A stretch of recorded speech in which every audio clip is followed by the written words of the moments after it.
ఈరోజు మనము త్రికోణమితి విలువల గురించి తెలుసుకుందాం. ఈ త్రికోణమితి విలువలు 10th క్లాస్ స్టూడెంట్స్కు చాలా యూస్ఫుల్గా ఉంటాయి.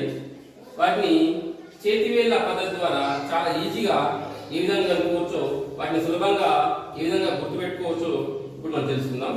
ఇక్కడ ఈ చేతివేళ్లలో ఇది 0 డిగ్రీలని, ఇది 30 డిగ్రీలని, ఇది 45 డిగ్రీలని, ఇది 60 డిగ్రీలని, ఇది 90 డిగ్రీలుగా మనం గుర్తించుకోవచ్చు.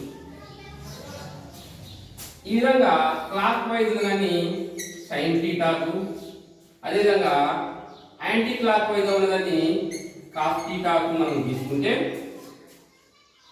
సైన్ థీటా యొక్క ఫార్ములా సైన్ థీటా √2. ఈ రూట్ లోపల ఏం ఉంచాలనేది ఇక్కడ మనం ఈజీగా గుర్తుపెట్టుకోవడం. ఉదాహరణకు సైన్ 0 డిగ్రీలు కనుక్కోవాలంటే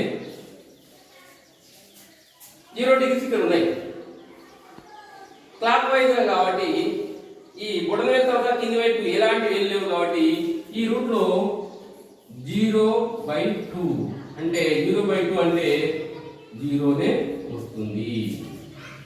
అదేవిధంగా కాస్ 0 డిగ్రీస్ కనుక్కోవాలంటే ఏం చెప్పుకున్నాము, √2 చెప్పుకున్నాం. రూట్ అంటే ఇక్కడ 0 డిగ్రీస్ ఇక్కడ ఉన్నాయి, ఇక్కడ నుంచి 0 తర్వాత ఎన్ని వేలు ఉన్నాయి, 1 2 3 4 కాబట్టి రూట్ లోపల 4 అనేది గుర్తించాలి. √4 అంటే 2/2 దాని విలువ 1 అంటే ఏమన్నట్టు సైన్ 0 0 cos 0 1. అదేవిధంగా ఇంకొకటి చూస్తున్నాం, 60 డిగ్రీలు తీసుకున్నాం. సైన్ 60 డిగ్రీలు తీసుకుంటే సైన్ కాబట్టి క్లాక్ వైజ్ కాబట్టి 60 డిగ్రీలు అంటే 60 డిగ్రీ తర్వాత క్లాక్ వైజ్ కాబట్టి ఎన్ని వేలు ఉన్నాయి, 1 2 3 ఉన్నాయి కాబట్టి √3/2 అంటే √3ను మనం ఏ విధంగా మార్చడానికి లేదు. అట్లే కాస్ 60 డిగ్రీలు తీసుకుంటే కాస్ 60 డిగ్రీ ఇక్కడ ఉంది. కాస్ అంటే యాంటీ క్లాక్ వైజ్ కాబట్టి 60 తర్వాత ఎన్ని వేలు ఉన్నాయి, 1,000 ఉంది కాబట్టి √1/2.